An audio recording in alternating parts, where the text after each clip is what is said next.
Pak Kiai, sekarang ini banyak bermunculan tokoh-tokoh Wahabi, terutama di Indonesia. Mereka menggunakan dalil-dalil yang sama dengan kita, Ahlus Sunnah wal Jamaah. Jadi, bagaimana cara kita membedakan pendapat-pendapat atau dalil yang dikemukakan Wahabi agar nantinya kita tidak terjerumus atau tersesat dari pemahaman-pemahamannya? Ada tokoh Wahabi, ya. Bahkan juga ada tokoh liberal misalnya. Dia berdalil dengan dalil yang sama dengan kita. Ya. Kalau tokoh Wahabi misalnya menggunakan hadisnya Sahih Bukhari dan Muslim. Gitu ya. Kadang juga menggunakan dalilnya dari Sunan At-Tirmidzi misalnya dan lain sebagainya. Ayat-ayat Qur'annya juga sama. Ya, Qur'annya sama. Tapi kenapa kok berbeda dengan kita? Begitu ya. Begini masalahnya bukan dalil atau rujukannya apa, tapi keyakinan. Yang jadi masalah itu adalah keyakinan. Kedua, pentakwilan, cara memahaminya. Begitu. Kalau umat Islam, khususnya Ahlus Sunnah wal Jamaah, menggunakan dalil Kutubus Sittah, begitu ya, diterima dengan catatan-catatan, yang catatan-catatan itu banyak disepakati oleh para ulama ahlul hadis dan ulama ahlus sunnah wal jamaah. Begitu. Contoh saya katakan kita bicara hadis. Hadis itu ringkasnya ada namanya hadis mutawatir, yaitu hadis yang diriwayatkan jam'un an jam'in, yaitu kelompok banyak dari kelompok banyak. Nah, ringkas begitu, yang namanya hadis mutawatir itu adalah wajib diterima oleh umat Islam. Bukan sekedar wajib ya. Andai kata umat Islam mengingkari hadis yang sifatnya mutawatir, itu bisa murtad. Jadi hadis mutawatir itu hukumnya seperti ayat Al-Quran. Siapa orang yang mengingkari ayat Al-Quran walaupun satu, hukumnya murtad. Demikian juga dengan hadis mutawatir. Ya, itu satu. Yang kedua ada hadis sahih. Hadis sahih itu seperti hadisnya Imam Bukhari dan Muslim. Diriwayatkan oleh perorangan tapi hadisnya sahih dan diterima oleh seluruh ulama di jagat raya ini. Ya. Sudah. Nah, itu namanya hadis sahih. Ada syarat-syaratnya hadis sahih itu. Hadis sahih syarat-syaratnya apa? Ittisalus sanad. Sanadnya harus bersambung. Ya, ini panjang tapi saya ringkas saja. Yang kedua adalah rawi. Rawinya harus adil. Gimana adil itu? Salah satu adil menurut para ulama dalam bidang periwayatan hadis adalah dia atau perawi itu tidak keluar dari muru'ah yang semisalnya. Ya apa itu? Kalau ada perawi hadis misalnya, muru'ah itu akhlak yang mulia, ya, akhlak yang mulia. Dia keluar dari akhlak yang mulia. Contoh misalnya makan sambil berjalan, entah itu makan snack, dia sambil jalan-jalan, itu sudah turun muru'ahnya. Andai kata dia meriwayatkan hadis dan diketahui, maka nggak diterima hadisnya sebagai hadis sahih. Begitu para ulama. Ya enggak? Padahal hanya apa? Makan sambil berjalan. Aib enggak makan sambil berjalan? Aib. Karena dia melakukan sesuatu yang aib secara akhlak, maka hadis yang diriwayatkan tidak bisa digolongkan dari hadis sahih. Dia bisa mungkin jadi hadis hasan atau hadis dhaif. Begitu. Ya, tapi hadis sahih enggak. Itu namanya apa? Yang kedua ada latur rawi. Yang ketiga namanya ad-dhabt. Apa? Kuwatud dhabt. Dhabt itu ada dhabtu sadrin, ada dhabtu kitabatin. Yaitu kuat. Kuat hafalan namanya dhabtu sadrin. Kalau hafalannya itu sempurna, begitu ya. Dia memang luar biasa. Otaknya ini otak cerdas, jenius. Maka dia bisa diterima hadis-hadisnya. Karena apa? Dia menghafalkan dan kuat hafalannya luar biasa, tidak pernah keliru dalam hafalannya. Karena ada orang demikian. Ada orang yang menghafalkan sudah diulang 10 kali keliru terus ada. Tapi ada orang yang kuat memang hafalannya. Namanya Dhabtu Sadrin. Ya, itu kalau sudah sempurna Dhabtu Sadrinnya, maka dia hadisnya bisa diterima juga sebagai hadis sahih. Yang kedua adalah Dhabtu Kitabatin. Ada orang yang ahli mengumpulkan kitab-kitab dan menulis kemudian dijaga. Kapan saja diperlukan langsung ada.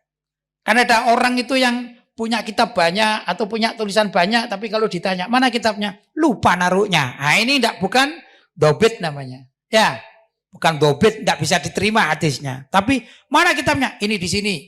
Mana dalilnya? Dalam kitab ini. Dia betul-betul hafal. Nah ini dobit atau dobtu kita batin. Paham ya?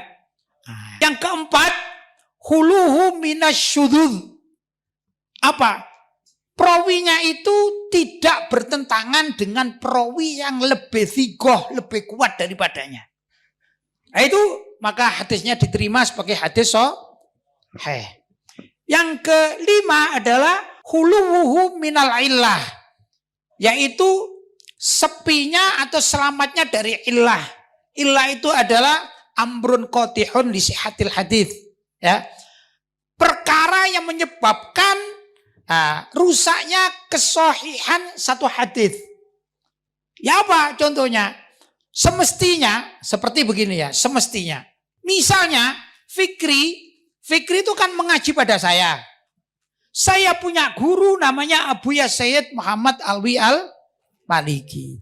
Fikri itu tidak pernah jumpa sama Abu Ya Sayyid Muhammad Alwi Al-Maliki, guru saya. Ya. Kalau Fikri ini meriwayatkan hadis, mestinya kan dari Lutfi Basori dari Abu Ya Sayyid Muhammad Alwi Al-Maliki. Kan begitu kan mestinya. Tapi karena Fikri ini kepingin gaya misalnya, ya tiba-tiba dia mengatakan An Abu Ya Sayyid Muhammad Alwi Al-Maliki. Dia membuang saya. Padahal saya ini gurunya, kan gitu kan? Sanad di sini. Nah ini kalau diteliti, oh ternyata ada satu guru yang dibuang. Gurunya dia langsung ke kakek gurunya. Biar apa? Ya macam-macam. Ya, kadang lupa. Yang kedua kadang ingin gaya misalnya. Wah saya kalau sesama orang Singosari kan kurang gaya. Saya ngambil aja dari gurunya guru saya langsung. Seperti saya ini, kata Fikri, ketemu langsung dengan Abu Yazid Muhammad Alwi Al-Maliki. Itu kalau diteliti dan ketahuan namanya dia ini sudah tidak hulu dari illah, tidak selamat dari penyakit, maksudnya kesalahan. Maka hadisnya tidak lagi disebut sahih, tidak bisa. Paham? Hadis yang demikian paling jatuh-jatuhnya itu jadi hadis dhaif. Paham? Jadi hadis dhaif karena dianggap ini menyamarkan nama guru aslinya. Nah, itu. Paham ya?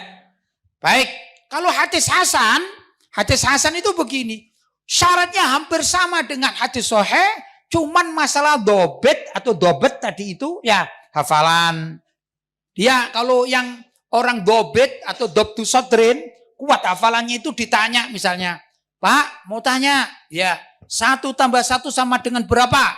Sama dengan 2. Ya, memang begitu hafal betul. Nah ini namanya dobtu sadrin, orangnya perawinya dobet kuat hafalannya. Tapi kalau masih begini, ya Pak mau tanya 1 + 1 sama dengan berapa gitu. Dia mengatakan sebentar ya saya pikir dulu ya gitu. Iya sih 1 + 1 sama dengan 2. Itu kalau nggak salah. Coba saya lihat 1 tambah. Oh iya betul. Nah ini ragu-ragu dengan jawaban sendiri. Ini hadisnya jatuhnya kepada Hasan. Tidak bisa lagi dikatakan dobit. Tidak punya kesalahan. Kan bener kan 1 + 1 sama dengan 2. Cuman perawinya agak ragu. Ini 1 + 1 sama dengan 2 atau berapa? Sebentar. Saya hitung dulu. Oh iya betul-betul lah ya. Itu hadisnya Hasan. Tidak bisa hadis sahih. Tapi kalau tadi itu yang dia menyembunyikan nama guru aslinya, ini berarti hadisnya dhaif. Tapi hadis dhaif semacam demikian ini menurut para ulama Ahlussunnah wal Jamaah masih bisa diterima karena nggak malsu. Tidak memalsu. Ya, sudah selesai, bisa diterima dalam apa? Dalam urusan fadhailul a'mal atau amalan yang baik seperti sunnah puasa Rajab. Jadi ya, begitu. Ini boleh andai kata menggunakan hadis dhaif. Paham? Kalau saya nilai hadis sahih nilainya berapa? 100 misalnya. Terus hadis hasan yang tadi agak lupa-lupa tadi nilainya 75 misalnya. Kalau hadis dhaif nilainya 50 lah begitu. Ya, ini masih boleh dipergunakan menurut ulama-ulama Ahlussunnah wal Jamaah. Sedangkan yang haram diamalkan itu kalau hadis itu matrukul hadis, yaitu hadis yang wajib ditinggalkan. Apa itu? Hafalannya tidak kuat, ya, sanadnya enggak mutasil, paham ya? Tidak sambung sanadnya, sudah itu hafalannya tidak kuat, paham? Nah, kemudian perawinya kalau makan masih suka jalan-jalan, ya begitu. Maka diragukan, ini benar enggak hadisnya? Ini namanya, kalau saya nilai, ya barangkali nilainya cuma dapat 10. Bukan 100, bukan 75, 70, bukan 50, tapi dapat 10. Wajib ditinggalkan. Tapi bukan palsu hadisnya. Yang keempat hadis palsu namanya hadis maudhu. Misalnya saja fikri misalnya. Mengutarakan misalnya. Wah, kemarin itu ada kecelakaan di depan rumah saya antara truk sama bis misalnya. Terus kita tanya, rumahmu di mana? Di kampung. Lebar enggak kampungmu? Enggak. Dengan jalan raya? Jauh. Lah kok kamu cerita bis dengan truk tabrakan di depan rumahmu itu gimana sih? Kan enggak masuk akal. Iya, saya bohong. Oh, bohong. Enggak, saya mau cerita tadi itu. Cerita apa? Maksudnya itu mobil-mobilan saya. Nah, ketahuan bohong kan? Paham ya? Nah, makanya namanya hadis maudhu, memang betul-betul ketahuan bohong. Ini haram untuk diriwayatkan juga diamalkan. Begitu ya. Nah, kembali kepada pertanyaan. Apa bedanya kita dengan Wahabi? Kalau Wahabi itu begini. Pertama, mensyaratkan semua hadis dalil itu sahih. Maka dia membuang hadis hasan, membuang hadis dhaif, ya. Bahkan menuduh kalau hadis dhaif itu pasti palsu. Nah, ini tuduhan, nggak bener namanya. Paham? Tidak memahami tentang ajaran para ulama terkait dengan mustalahul hadis. Begitu. Dan ulama salaf mengamalkan hadis dhaif diamalkan, apalagi hadis hasan juga diamalkan, terutama hadis sahih dan hadis mutawatir. Itu begitu. Yang juga menjadi problem perbedaan kita dengan orang-orang Wahabi itu, karena orang Wahabi itu kalau cocok dengan suatu dalil maka dipegangi. Ya. Kemudian kalau kita cocok dengan satu dalil padahal sama-sama sahih. Sama-sama sahih ini. Paham ya? Kenapa? Ya karena Nabi Muhammad SAW dalam menyampaikan suatu hadis itu ada hadis yang datangnya mutaqaddim terdahulu dan ada hadis yang mutaakhir yaitu yang terakhir. Para ulama berpendapat hadis yang mutaakhir itu yang dipergunakan untuk dalil. Ya. Dianggap hadis yang datangnya mutaqaddim terdahulu ini adalah hadis yang mansukh yang sudah dihapus oleh hukum hadis yang kedua datangnya. Misalnya, tatkala Nabi Muhammad berada di kota Mekah sebelum hijrah. Paham? Ya, beliau menyampaikan satu hukum misalnya, ya. Kemudian setelah hijrah, beliau menyampaikan lagi satu hukum yang kontennya sama tapi hukumnya berbeda. Maka yang dipakai yang mana? Yaitu hadis yang datangnya di Madinah. Nah, kenapa? Setelah Nabi hijrah, maka hadis yang di Mekah ini dihapus. Itu menurut Ahlussunnah wal Jamaah. Tapi orang Wahabi tidak mau kayak gitu. Orang Wahabi itu pokoknya aku cocok ya sudah ini. Lah kamu, ini loh hadis juga sahih. Enggak, saya enggak mau itu karena enggak cocok. Nah itu. Kalau kita enggak, Ahlussunnah wal Jamaah itu alhamdulillah jujur. Ini dipakai sesuai dengan kaidah-kaidah yang tertentu. Begitulah menyebabkan walaupun sama rujukannya, kitabnya sama menjadi berbeda. Paham ya? Juga berbeda di dalam memahami nas-nas dalil-dalil qat'i. Contohnya orang-orang Wahabi itu tekstual orang ya. Contoh menerjemahkan atau memahami ayat Ar-Rahmanu ala arsistawa. Ya, yang terjemahan globalnya begini. Ar-Rahman, Allah SWT ala di atas. Ada alanya, di atas. Arsy, yaitu arsy kerajaan Allah SWT. Ya. Istawa itu kalau diterjemahkan lewat kamus itu duduk di suatu tempat. Seperti duduk di kursi ini, bahasa Arabnya namanya istawa.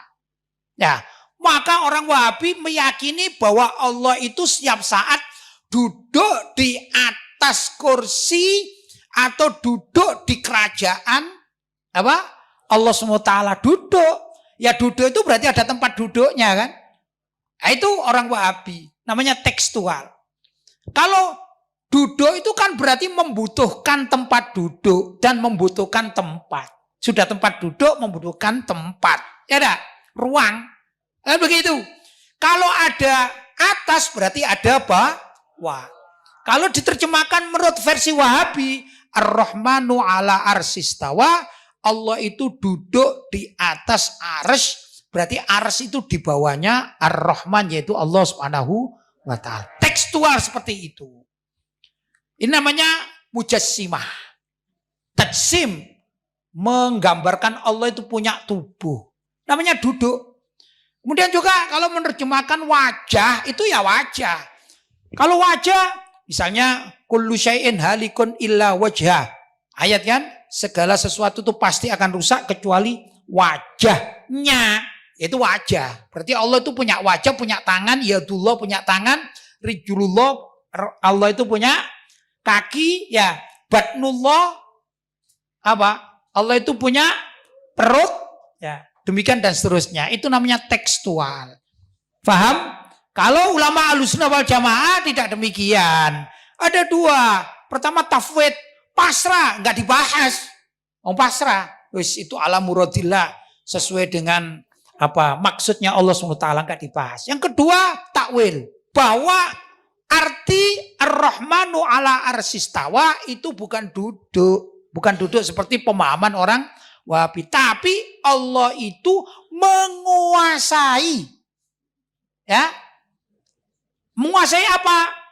Arsy, itu kerajaan Allah dan segala makhluk. Begitu.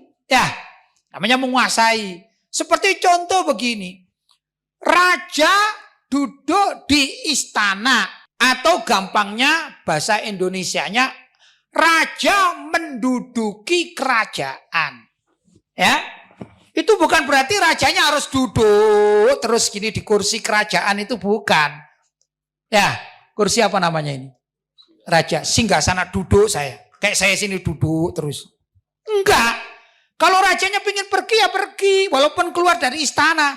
Bahkan juga keluar negeri pun tetap Raja Fulan ini kedudukannya ya di istana, menduduki atau menguasai. Begitu. Ya, itu ulama Ahlussunnah wal Jamaah bagian yang mentakwil. Paham ya? Begitulah perbedaan antara Ahlussunnah wal Jamaah dengan orang-orang Wahabi dalam cara memahami dalil. Ya, dalilnya sama, jadi pemahamannya tidak sama. Paham?